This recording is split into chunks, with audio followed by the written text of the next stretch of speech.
My boyfriend said, "We were never exclusive, you just assumed." I nodded, said, "Got it." Then I moved out without drama and let him keep thinking he was in control. My name is Elena Marquez. I'm 34 years old. And 3 weeks ago, I walked away from what I thought was a 2-year relationship. Turns out, I was the only one who thought it was a relationship. We met at a mutual friend's barbecue in late spring, the kind of afternoon where the air feels warm and forgiving, where strangers become possibilities. He was standing near the grill, laughing, confident but not arrogant. When he turned and our eyes met, there it was. That cliché moment people write songs about. His name was Daniel Harper. He was sharp, attentive, had this calm steadiness that made you feel safe standing next to him. We talked for hours that day, about work, travel, childhood embarrassments. When I left, he walked me to my car. "I'm really glad you came today," he said. "Me too," I replied. We exchanged numbers before I pulled away. Our first date was a week later. Small Italian restaurant, dim lights, red checkered tablecloths. We talked until staff started stacking chairs. He kissed me goodnight in the parking lot, slow and certain. By month 3, I practically lived at his place. My heels lined up by his door. My skincare lined up in his bathroom. My favorite oversized hoodie folded in his drawer. My coffee mug in his cabinet, the one that said Chaos Coordinator. By month 6, he said, "Why are we paying for 2 apartments?" It made sense, financially, logically, emotionally. We signed a lease on a 2-bedroom apartment in a modern building, close to both our jobs. I remember carrying boxes up the stairs that first day thinking, this is it. This is how foundations start. For a year and a half, we lived like a committed couple. We split rent 50-50, utilities down the middle. He cooked Tuesdays. I cooked Thursdays. We binge-watched crime documentaries because he loved them. He tolerated my obsession with stand-up comedy specials. We went to his parents' anniversary dinner. I brought wine. His mother hugged me like I belonged there. My own parents started asking when they'd officially meet him as the future son-in-law. I'd looked at rings once. Just once. Okay, maybe 3 times. Not because I was desperate, but because everything felt steady, secure, predictable in the best way. I even started transferring extra money into a savings account labeled Future. And then October came. It was a Tuesday. I remember because Tuesdays were usually quiet, predictable, comforting. I walked into the apartment after an exhausting day, meetings stacked on meetings, a deadline looming. I was ready to collapse next to him, order Thai food, and let the day dissolve. He was on the couch, scrolling his phone. "Hey," I said, dropping my bag. "Hey." He barely looked up. I grabbed water from the kitchen. "What do you want for dinner? I can order something." "Already ate." I paused. "Oh, when?" "Earlier." "With who?" He finally looked at me, and there it was. Something guarded in his expression. "Does it matter?" I laughed lightly. "No, just making conversation." "A friend." "What friend?" "You don't know her." "Her." It shouldn't have felt like a crack in glass, but it did. "Oh, I didn't know you had friends I haven't met." "I have lots of friends you haven't met, Elena." The way he said my name, clipped, irritated. Conversation over. But something had shifted. Over the next week, I noticed small things. He angled his phone away when I walked into the room, took calls in the bedroom with the door closed, went out with friends but never named them, came home late with vague explanations. I am not a jealous woman. I don't check phones. I don't interrogate. But this wasn't imagination. It felt deliberate. So the following Monday, I asked directly. We were sitting at the kitchen table. I'd made pasta. He was pushing it around his plate. "Daniel, are we okay?" He looked up. "What did you mean?" "I mean us. You've been distant, secretive. If something's wrong, I'd rather know." He leaned back in his chair. "There's nothing wrong. It doesn't feel like nothing." He exhaled sharply. "You're overthinking." "I'm not. I'm asking a simple question." His jaw tightened. Then he said it. "Maybe you just assumed more than what this was." I stared at him. "What does that mean?" He shrugged. "We were never exclusive. You just assumed we were." The room went silent. 2 years. Shared rent. Shared holidays. Shared bed. "Daniel," I said slowly, "we live together." That doesn't automatically mean exclusivity. I felt heat rise in my chest. Not explosive anger. Something colder. "So what have we been doing for 2 years?" "Hanging out. Supporting each other. Being adults." I almost laughed. "Adults?" He stood up. "I never said you were my girlfriend in any official way." My hands were trembling now. "You introduced me to your parents. As someone I was seeing, you sleep next to me every night. That doesn't equal a contract." There it was. The unraveling. Not shouting, not drama. Just erasure. He had rewritten our entire history in under 5 minutes. And the scariest part? He looked calm. Like I was the unreasonable one. I stood up. Got it, I said. I didn't cry. Not then. I packed over the next 2 days. Quietly. Efficiently. He didn't stop me. Didn't apologize. Didn't fight. And that hurt more than anything. 3 weeks ago, I walked away from what I thought was a relationship. A week later, I got a message from his cousin. Hey, can we talk? It's about Daniel. There's something you deserve to know. I stared at that message for 5 full minutes. I almost didn't reply. But something inside me, something already cracked, needed to hear it. So I typed back. Sure, when? We met the next afternoon at a small cafe downtown. I got there 5 minutes late on purpose. I don't know why. Maybe I didn't want to look eager. Maybe I didn't want to look wounded. His cousin, Lily Harper, was already seated in a corner booth. She stood when she saw me, like we were meeting for something formal, something serious. She looked nervous, too nervous. Thanks for coming, she said, wrapping both hands around her coffee cup even though she hadn't taken a sip. No problem, I replied, sliding into the seat across from her. What's going on? She glanced toward the window, then back at me. I'm just going to say it, she said, voice low, because you deserve to know. My stomach tightened. Daniel is engaged.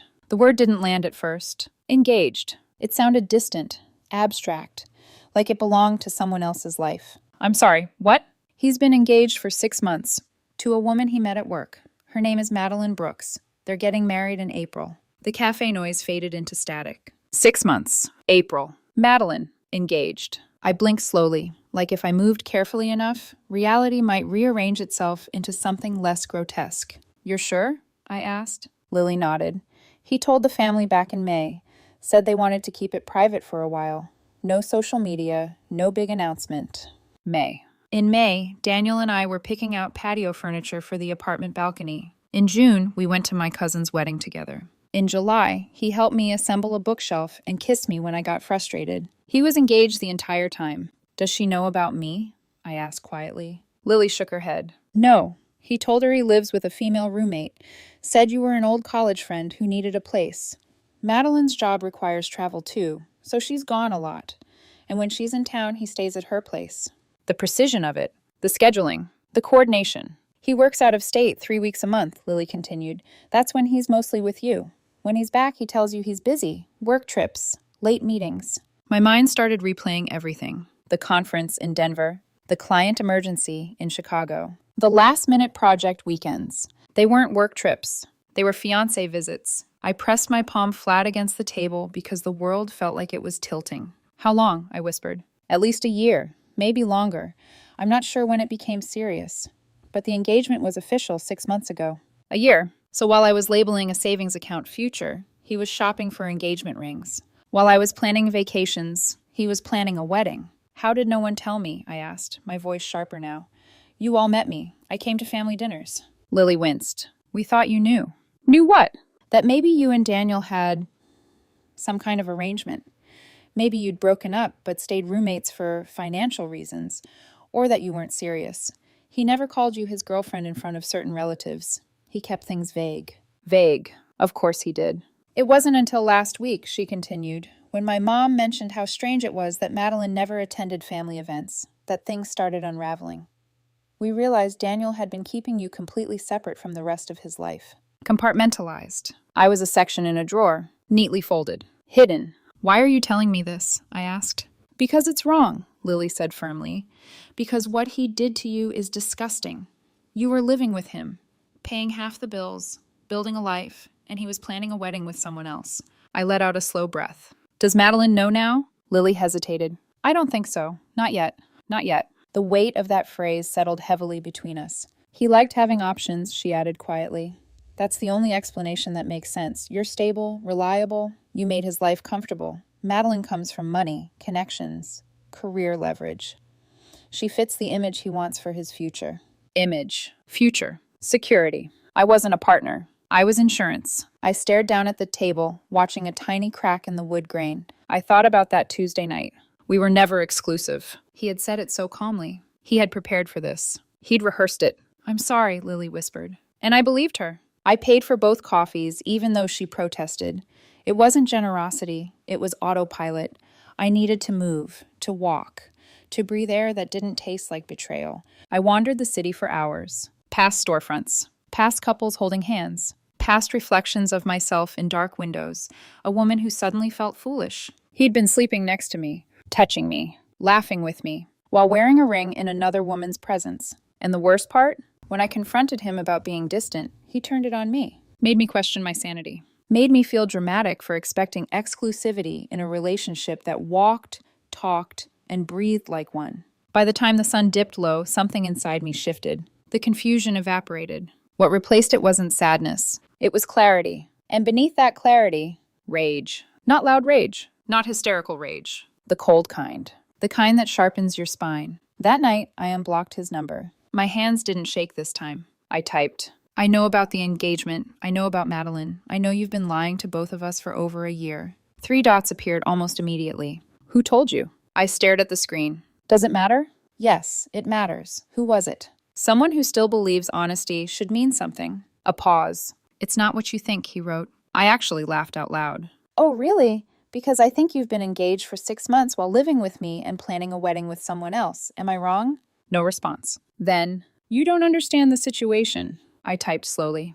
Then explain it. The typing bubble appeared. Disappeared. Appeared again. Then vanished. Silence. That told me everything. I blocked him again. This time permanently. The next morning, my phone was eerily quiet. But I knew something had detonated. And somewhere, in another apartment, in another version of his life, the truth was starting to spread. The explosion didn't happen loudly. It happened quietly, like a crack running through glass before the entire window gives out. 2 days after I blocked Daniel, my phone started lighting up.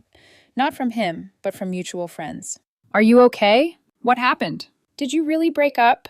No one said engagement, not yet. But something was circulating. By that afternoon, Lily called me. He knows I told you, she said without preamble. I assumed. He panicked. Called me, then called my mom. He's trying to figure out who else knows. He's in damage control mode. Damage control. As if this were a PR scandal. As if I were just collateral. Does Madeline know? I asked. There was a pause. Yes. The word landed like a stone dropping into water. How? I'm not sure. Either someone told her, or he tried to spin the story first, and it blew up in his face. But she found out you two were living together for 2 years. 2 years. Not a fling. Not a misunderstanding.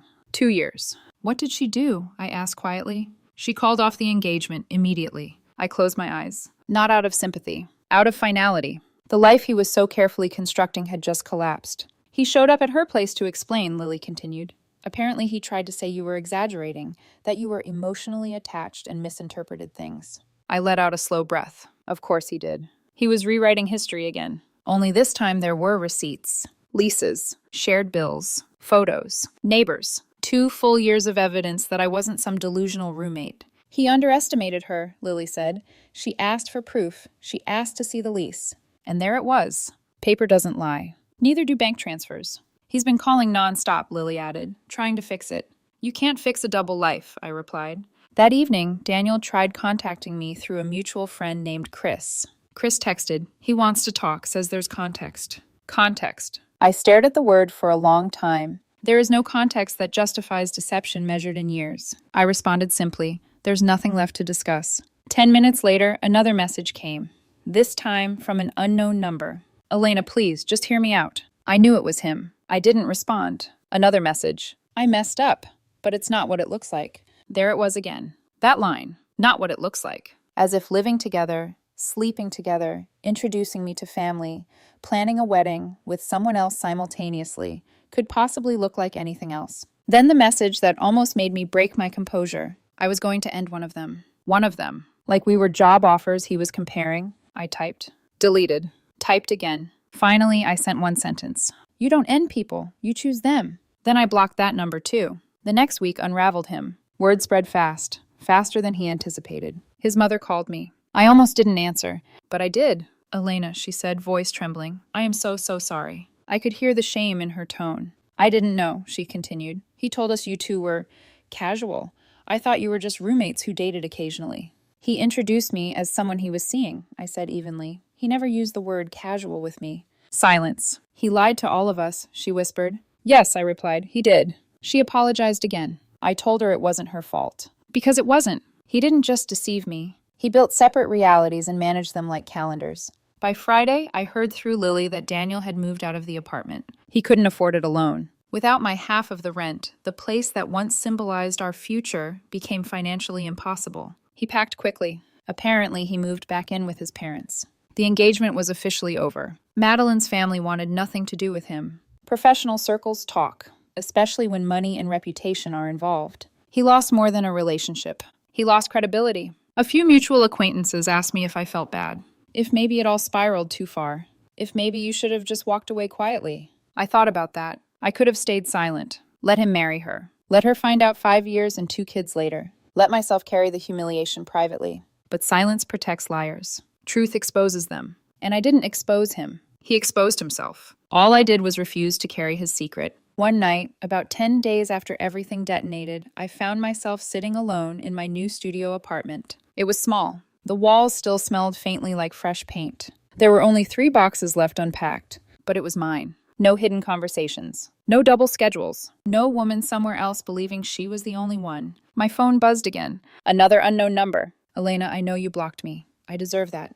But please, I loved you. I stared at that message for a long time. Loved me. Love doesn't require spreadsheets to manage. Love doesn't divide time slots. Love doesn't ask you to compete with someone who doesn't even know you exist. I didn't respond. Instead, I set my phone face down on the counter. For the first time in weeks, I didn't feel rage. I didn't feel humiliation. I felt something steadier. Power. He thought he was in control when he said, "We were never exclusive." He thought redefining reality would free him from consequences. But control is fragile when it's built on lies. And his structure had collapsed in under 7 days. I wasn't the one who lost everything. He was. If you had asked me a month earlier whether I'd ever see Daniel unravel, I would have said no. He was controlled, calculated, always 2 steps ahead.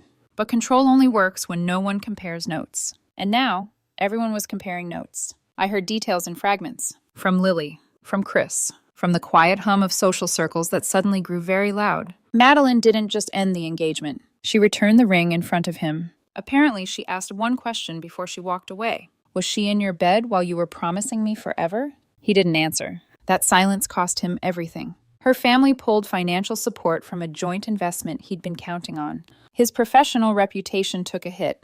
Word spread that he'd been living a double life. No one wants that attached to their name. He tried damage control. He told some people I was unstable, that I'd become obsessive, that I'd misinterpreted casual dating as commitment. But facts are stubborn. 2-year lease, joint utility bills, holiday photos, neighbors who saw us every day. You can't downgrade 2 years into a misunderstanding. Meanwhile, I was settling into my studio. It was small, yes. The kitchen barely fit 2 people. But there was a strange peace in its emptiness. No second toothbrush. No unexplained late nights. No tension when a phone screen lit up. I started going back to the gym. The first day was humbling.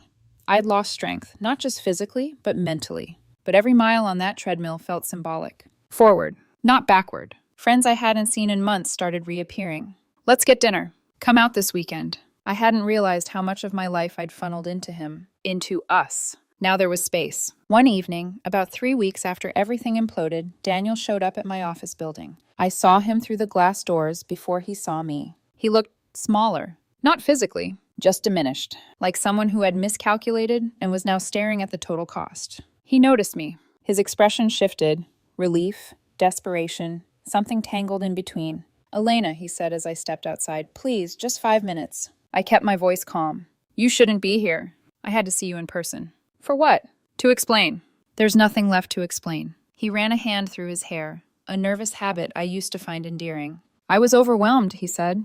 "Things got complicated." "No," I replied evenly. "You made them complicated." He flinched slightly. "I didn't know how to end it without hurting someone. So you chose to hurt both of us." His silence was answer enough. "I cared about you," he insisted. "I still do." I studied his face carefully. Once, that face made me feel safe. Now it just looked unfamiliar. "Caring isn't enough," I said. "Integrity matters." He swallowed. "I never meant for it to go this far." "That's the problem, Daniel. You never meant for consequences. You meant for control." That landed. His shoulders dropped slightly. "I lost everything," he said quietly. And there it was. Not I hurt you. Not I betrayed her. I lost everything. It was still about him. I felt something surprising in that moment. Not anger. Not satisfaction. Just clarity. "You didn't lose everything," I said calmly. "You lost what you tried to cheat your way into keeping." He looked at me like he wanted to argue, but couldn't find a way. "I loved you," he said again, softer this time. I shook my head gently. "No, you loved having me. There's a difference. He stood there for another few seconds, searching for something. Forgiveness, maybe, or validation. I gave him neither. Goodbye, Daniel. And this time, I meant it in a way I hadn't when I moved out. He didn't follow me. He didn't argue. Because deep down, he knew this conversation wasn't about repair. It was about reckoning. That night, I sat on my couch in my small apartment and let the quiet settle around me. I thought about the girl I was 2 years ago. Hopeful. Trusting. Certain that shared space meant shared intention. Was I naive? Maybe. But believing someone who integrates into your life, meets your parents, signs a lease, builds routines, is your partner. That's not irrational. That's reasonable. What's unreasonable is someone exploiting that belief while planning a wedding with someone else. A few mutual acquaintances still occasionally ask if I regret exposing him, if maybe I should have just disappeared quietly. I don't. Silence would have protected him. Truth protected me. And maybe, in a strange way, it protected Madeline too. Because imagine marrying someone who was capable of living 2 complete lives without flinching. No, the collapse wasn't my doing. It was gravity. Lies eventually fall under their own weight. And when they do, they fall hard. It's been 6 weeks now. 6 weeks since the word exclusive was thrown at me like a technicality. 6 weeks since I realized I had been living inside someone else's carefully managed illusion. My studio apartment feels different these days. Less temporary, more intentional. There's a small plant on the windowsill that I somehow haven't killed. A bookshelf half filled with novels I stopped reading when my life revolved around Daniel's schedule. A framed photo of me and my best friend from college. A reminder that my world existed long before him. I wake up earlier now. I run 3 mornings a week. At first, it was about distraction, about outrunning the humiliation. Now it's about strength. There's something grounding about feeling your lungs burn and knowing you're still moving forward. I've had time to replay everything. The barbecue where we met. The first date. Signing the lease. The way he'd wrap his arm around me at family dinners. The way he'd say, "We're good, right?" whenever I sensed distance. And I've realized something important. I didn't imagine the intimacy. He participated in it. He curated it. He encouraged it. You don't accidentally build a 2-year domestic life. You don't accidentally split rent, share beds, attend holidays, and integrate families. He knew exactly what he was allowing me to believe. The difference is I believed it fully. He believed it strategically. A few days ago, I ran into Madeline. Not dramatically. Not in some cinematic showdown. Just at a coffee shop on a Sunday morning. I recognized her immediately. From the one blurred photo Lily had shown me after everything fell apart, she recognized me too. There was a flicker of something in her eyes, not hostility. Recognition. We both knew. We stood awkwardly for a second. "I'm Elena," I said gently. "I know," she replied. Her voice was steady. "I'm sorry," I added. "And I meant it." She gave a small, sad smile. "Me too." We didn't compare notes. We didn't dissect him. We didn't need to. The damage was mutual. Before she left, she said something that stayed with me. "He told me you were just convenient." Convenient. I almost laughed. "That's interesting," I replied quietly. "He told me we were never exclusive." She shook her head slightly. "He said a lot of things. And that was the truth. He said whatever version fit the room he was standing in. We parted ways without drama. 2 women who had unknowingly shared the same man, but not the same reality. And I felt something unexpected as I watched her walk away. Gratitude. Not for him, but for clarity. Because without the truth, I might still be there. Still cooking pasta on Thursdays. Still transferring money into future. Still believing stability meant sincerity. Some people have asked if I'm dating again. Not yet. Not because I'm bitter, but because I've learned something that requires recalibration. Assumptions aren't inherently foolish. If someone lives like your partner, integrates into your life like your partner, shares responsibilities like your partner, it's reasonable to assume you're partners. That's not desperation. That's logic. What's unreasonable is exploiting that assumption. Weaponizing ambiguity. Using technical loopholes like, "I never officially said the word." Daniel's favorite defense was language. "I never said. You assumed." We didn't define it. But commitment isn't built on vocabulary. It's built on consistency. And consistency is impossible to fake forever. Eventually, calendars overlap. Stories contradict. Truth surfaces. He said we were never exclusive. He was right about one thing. I did assume. I assumed honesty. I assumed decency. I assumed that if a man built a life with me, he intended to stay in it. That was my only mistake. Not loving him. Not trusting him. But assuming he valued integrity as much as I did. Now, my life is quieter. Simpler. Cleaner. I don't share space with someone who needs compartments. I don't share a bed with someone drafting parallel futures. And I don't need revenge. His collapse wasn't orchestrated by me. It was triggered by truth. There's a difference. If he ever thinks about me, and I'm sure he does, I hope he remembers the night I said, got it. Because that was the moment he thought he'd won. When really, it was the moment I stopped playing a game I didn't know I was in.